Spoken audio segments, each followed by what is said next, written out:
porque dentro de um contexto em que o Bolsonaro acredita que será preso, e eu vou trazer esse ponto, o Bolsonaro acha que será preso.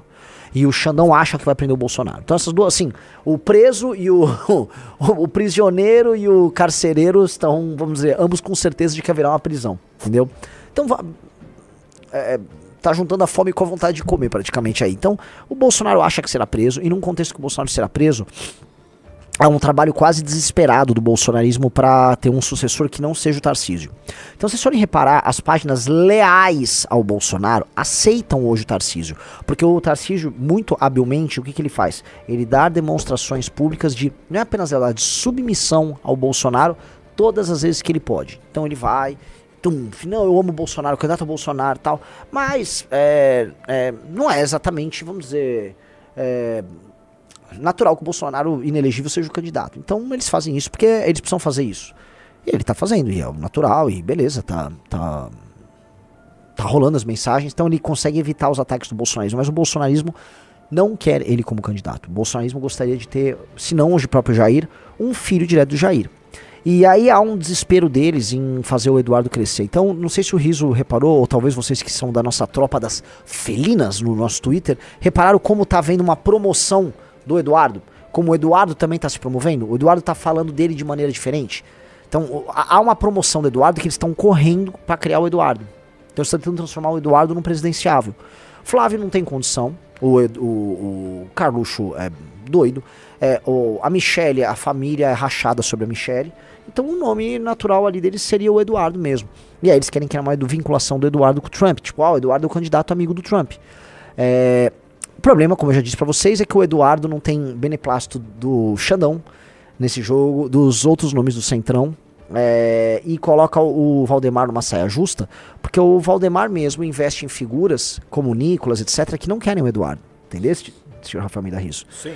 O investimento do Valdemar é pra ficar com os votos do bolsonarismo, mas pra superar o bolsonarismo. Então, investir no Eduardo não é legal, e ele quer investir nos Nicolas nessa turma.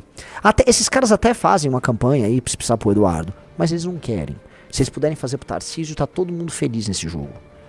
Tá? Então, prevejo aí, tá? Um certo desgaste nessas relações aí, porque são relações que não são fundadas em valores, não são fundadas em princípios, não são, vamos dizer, formadas e baseadas em companheirismo, tá? E não é. São relações baseadas nos interesses imediatos dos agentes, né? Então o Valdemar tem um interesse muito imediato que chama eleição 2026, e esse interesse imediato é mais do que fazer o presidente da república, um interesse imediato na construção de uma bancada enorme de deputados federais que permita que eles tenham muito dinheiro, e com muito dinheiro eles podem passar as eleições municipais, podem pegar muitas prefeituras, depois podem pegar outras instâncias, podem vender apoio para outras prefeituras, podem fazer máquina, com isso eles ganham muito dinheiro, fecham muitos contratos, aumentam o espaço, contratam um monte de gente, colocam a gente na máquina pública, aumentam o tamanho do partido, o Valdemar fica rico, feliz e agradece as pessoas dizendo saúde, família e alegria, e você, que é um bolsonarista, vai aceitar tudo isso porque você é meio bobo e você, enfim, cai nessa conversa mole, né? E não há projeto nenhum por parte do PL, e todo mundo sabe disso, então é meio que uma confederação de projetos pessoais rodando ali, então esse é o jogo que tá dado aí, né? Então eu tô tentando olhar e conceber o que tá acontecendo, e eu não consigo ver que vamos dizer, um jogo tão fácil, tão simples, tão cristalino como todo mundo imagina aí. Não acho que assim, o Tarcísio vai ser imposto goela abaixo na família Bolsonaro, porque ainda assim, para vencer a eleição, o Tarcísio precisa de uma coisa: ele precisa que o Bolsonaro esteja num palanque com ele precisa que o Bolsonaro esteja com ele nos programas de TV falando, esse aqui é meu candidato, ok? Vocês vão votar no Tarcísio, eu amo muito ele, eu gosto dele, é legal, tá ok? Ele é engenheiro, eu sou militar, nós gostamos, tá ok? Ele precisa disso. Se ele tem isso, ele ganha. E será que o Bolsonaro vai dar isso?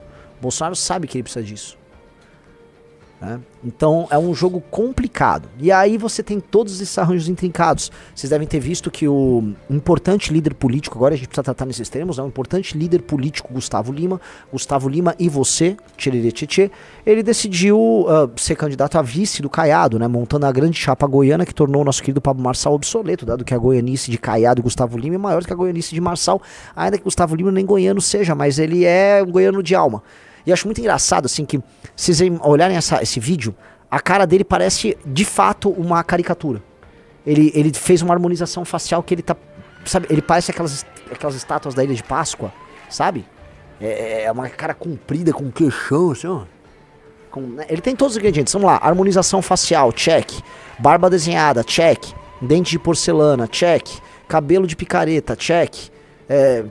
Trembolona, check. Tá, assim, ele mora numa casa greco-goiana. Sim, ele é o pai do greco-goianismo. Então, né? Um cara falou, parece um totem no canal Direita Livre, disse, é verdade, né? É um totem, né? E ele tá ali, e ele foi visitar outro totem da imbecilidade brasileira, que é Luciano Hang, um empresário, né? Um empresário, hoje, coitado, num país que combate os empresários, vou nem encher o saco desse torpe aí, o Luciano Hang, que é um torpe, sim, é um vagabundo. Tá, eu vou falar merda assim, não vale nada, é um merda catarinense maldito, e sendo que eu amo Santa Catarina, mas ele estraga Santa Catarina, tornou Brusque uma cidade amaldiçoada por ter basicamente andado por lá, tá? Me desculpe, pessoal de Brusque, adoro vocês, adoro a cidade de Brusque, já estive aí, é uma cidade incrível, mas não dá. Luciano Hang não dá. E eu sei que vocês devem gostar dele por aí, o que é ainda pior, né? Mas, assim, um sujeito torpe, e aí um torpe encontra torpe, e eles estão fazendo uma campanha torpe pra convencer as pessoas da torpeza deles, que a torpeza deles é legal, você tem que seguir a torpeza deles, igual você tem que seguir o Pastor Mirim. E tá ali. Realmente, ele fez uma harmonização facial, o Gustavo Lima, pra parecer o Giga Shed. Me parece, né? Me parece realmente muito bacana o nosso Shed goiano. Ele tá entrando em campanha junto com o Caiado. Então, esperem aí, né? Muito pequi, muita hormonização, enfim. Isso que vocês já imaginam. Esses caras correm numa raia, né, separada, que é a raia do eu sou um cara de direita, do sistema responsável, mas não tô com o Bolsonaro. E é legal essa ideia deles ali até o primeiro cancelamento. E caras como o Caiado se movem muito com pesquisas de opinião. Né? Então vem uma pesquisa, contrata uma agência de marketing, aí quando começar a vir as pesquisas de opinião, e aí porrada nele, e eles vão começar a levantar qualquer coisa do Caiado, e ele que quer se validar para esse eleitor bolsonarista vai começar a apanhar, aí corre pra cá. Aí como ele tá num partido que é a União Brasil, que não é resoluto, que não se une pra nada, ele é uma desunião total, porque é um partido que tem membros no governo Lula, tem gente que quer ser bolsonarista, tem gente que só quer ser centrão, tem gente que quer ter candidato, tem gente que não quer ter candidato, né, o partido é um nada, não é um partido. Aliás, né, é muito engraçado, né? A União Brasil segue exatamente o modelo de agremiação partidária que os críticos da Partido Missão defendem, né? Que assim, é meio que cada um por si. É muito legal, é super democrático. Você entra num partido, você faz o que quiser nele, né? É justamente assim, a coisa mais democrática que existe é um partido centrão. Você pode fazer tudo o que você quiser, com quanto você traga voto e dinheiro pro partido. Se você fizer isso, tá valendo. Então não tem coerência nenhuma, né? E aí as pessoas depois reclamam, nosso sistema partidário é uma porcaria. Né? Então, portanto, vamos fazer igual o que todos estão fazendo, né? Porque aí sim vai sair algo diferente. Pois bem, né? Essa é a natureza do projeto da União Brasil, que eu acho fraco. Acho fraco, porque o candidato sendo caiado, esses caras vão sentir, e o partido não tem base pra isso, eles vão levar o bolsonarismo. Então não acho que eles vão resistir aos ataques e críticas. A verdadeira briga ali é a raia família / centrão com Tarcísio pra ver quem define. Se é Eduardo ou Tarcísio, eu acho que se o Bolsonaro bate o pé, o Bolsonaro põe quem ele quiser de candidato. Então ele poderia botar o filho. Mas talvez em nome de um grande acordão, uma pacificação com o Xandão, que envolveria uma eventual soltura do próprio Bolsonaro, que estaria preso durante o pleito de 2026, o Bolsonaro apoia o Tarcísio. Tô falando que eu sei alguma coisa de bastidores? Não. Tô só aqui conjecturando com base em ilações, seguindo uma cadeia lógica. Tá? Você vai seguindo uma cadeia lógica. Parece me fazer sentido. Tipo assim, Bolsonaro, se se comportar, tá? Não vai doer tanto. Esse é o lance. Doer vai. Não vai doer tanto. Você pode escolher quanto dói, né? Não quero que doa, não, tá ok. Dói muito. Eu cansei de sofrer. Essa vida é muito dura. É um Bolsonaro da sofrência, né? Já adaptado a esse contexto goiano também, que fazem músicas de sofrência. Então, tem tudo a ver. O Plantato disse, os filhos não têm chance de ganhar. Veja só. Qualquer um que for contra o Lula no segundo turno tem chance de ganhar. Ou contra o candidato do Lula no segundo turno, tirando a hipótese que eu levantei, já levantei há certo tempo, das esquerdas lançarem um candidato que não é o Lula, não seria uma janja, não seria tão cravado o PT, ou seja, você fazer uma candidatura centrão esquerda. Porque, presta atenção, senhor Rafael Almeida Rizzo. Ai, meu Deus. Quais são as 3 grandes forças políticas do Brasil? Lula. Que podemos chamar de? Esquerda. Vai, que mais? Bolsonaro. Que podemos chamar de... Direita. E Centrão. centrão. Qual dessas está, vamos dizer, em ascensão? Centrão. Centrão. Então a força mais importante é o centrão, certo? Certo. Então você acha mais provável... E se eu pegar o centrão, você imagina assim, ó, aqui eu tenho a direita, e aqui eu tenho a esquerda, certo? E aqui eu tenho o centrão, no meio. E se eu falar que você pode ter uma raia não tripla, mas uma raia quádrupla aí? Uma raia quádrupla é difícil, né? Enfim, vocês entenderam. Você tem 4 vias aí. A da direita, a da esquerda, a da centro-direita e a da centro-esquerda. Porque o Tarcísio está sendo desenhado como um candidato da centro-direita. Então, apostando que o candidato da centro-direita, como a própria pesquisa Atlas Inteligência mostra, ganha do candidato do quê? Da esquerda, certo? Mas e se me pinta um candidato de centro-esquerda? Porque eu tô ouvindo, eu estive no Rio de Janeiro agora, estou conversando com pessoas.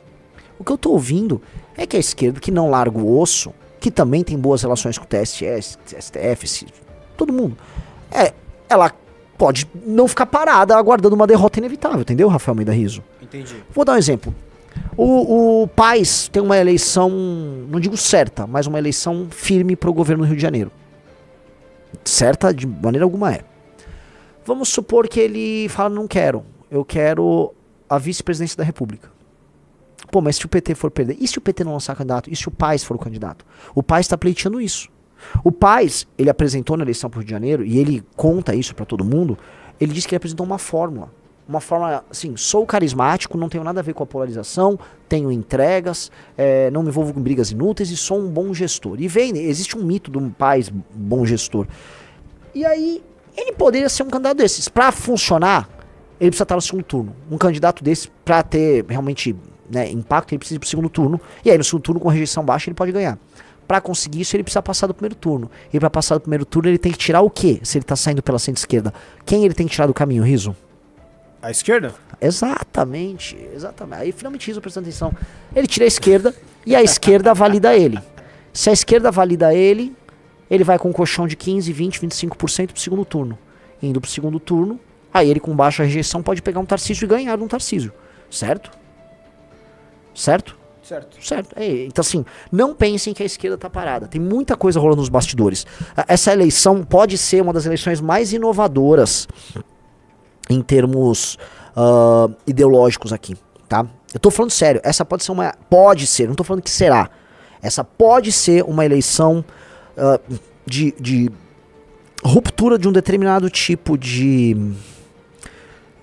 polarização que a gente tem desde 1989. Que se vocês olharem direitinho, ficam falando, o Brasil é polarizado, né? Mas se for pegar certinho, todas as eleições brasileiras desde 89, ou seja, desde a redemocratização, elas são sobre um candidato centro ou centro-direita enfrentando o PT. É ou não é? 89, Lula-Collor. 94, FHC Lula. 98, FHC Lula. 2002, Lula-Serra. 2006, Alckmin-Serra. 2010, Dilma-Serra. Não, Lula-Alckmin. Lula-Alckmin. 2010, Dilma-Serra. 2014, Dilma-Aécio. 2018, Bolsonaro-Haddad. 2022, Bolsonaro versus Lula. Então, é sempre isso. É um candidato do PT contra um outro. Agora a coisa pode mudar, porque quem pode estar fora do segundo turno é o PT. Lógico que o PT pode ir pro segundo turno, você entende isso? Sim. Se o PT botar um candidato, ele estará no segundo turno. Mas ele pode não botar um candidato. Entenderam? Ele pode não botar um candidato. Ele pode pensar assim, ó, já que a derrota é inevitável, eu penso o seguinte, eu posso lançar um candidato para fazer bancada, lanço o candidato para fazer bancada de deputado, ou eu posso recuar da candidatura presidencial, permitindo que alguém aliado meu vá para o segundo turno, e aí com base nisso eu faço uma série de alianças estaduais para fomentar o partido e crescer a capilaridade do partido que vem, ele vem perdendo essa capilaridade, tá? Aumentar ele estruturalmente para que surjam, para que venham emergir novos quadros, esses quadros possam ser os novos Lulas, etc, do futuro, e enquanto isso, né, segurar a onda ali com esse aliado. Sim, é um caminho. É um caminho, e esse caminho está sendo discutido. Esse caminho está sendo discutido hoje. Tá mesmo? Tá. O Rio de Janeiro é um desses casos. O Paes fala assim, ó, PT, eu posso ver aí uma maneira da gente compor aí pro governo estadual e tal. Mesmo sendo muito difícil imaginar o PT ganhando uma eleição estadual no Rio de Janeiro. Mas todas essas coisas... Um cara mandou, para de ajudar o PT, Renan. Eu não tô ajudando, tô falando o que eu ouvi. Eu também não tô ajudando o outro lado. Entendeu? Então, dentro, o que vocês acompanham, né? Vocês reparem nesse sentido, Riso? Como eu falei pra você, a força ascendente é o centrão, e aí o candidato a vencer a eleição não será nem o da direita nem o da esquerda, mas ou do centro-direita ou da centro-esquerda, certo? Certo. Logo, porque assim, vamos supor que a direita lance um candidato. E aí você pode falar, então o cara da esquerda pode ir, mas o Lula tá queimado, que essa é a novidade. O Lula neutraliza o candidato da direita tendo um candidato de centro-esquerda. Então tem um jogo, tem um xadrezaço aí, bem interessante rolando, e me parece que o elemento mais poderoso, ou a raia mais poderosa, é a raia do Centrão. É a raia do Centrão. E, enfim, né, isso significa que em nenhum caso nós teremos um governo realmente transformador. E aí entra a candidatura da missão. Porque a missão, ela não está inserida nesse jogo. A missão não tem nada a ver com esse jogo. Absolutamente nada a ver com esse jogo. A gente está criando uma plataforma própria, está discutindo um projeto próprio de Brasil, está desenhando esse projeto próprio de Brasil e ela quer participar do debate público e partir para as eleições de 2026 com essa plataforma profundamente inovadora. Certo? Então é isso. A gente não quer. A gente fala, entendi o jogo, mas assim, acho que vocês não estão entendendo. A gente quer superar o Centrão. A gente quer superar as relações políticas profundamente patrimonialistas que dão o tom, vamos dizer, da administração pública no Brasil. Inclusive, eu tô falando nas instâncias, inclusive, de coisas que não são estrito sensu administração pública. Por exemplo, judiciário, né? Existe um aparato administrativo do judiciário, mas isso não é executivo. Enfim, é o judiciário. O judiciário, ele se administra de maneira patrimonialista. Tudo se administra de maneira patrimonialista, mas a gente quer superar isso. Então a gente não pode se aliar a esses caras para fazer isso. E antes que você fale, mas como é que vocês vão governar? Sim, nós teremos que transicionar, né?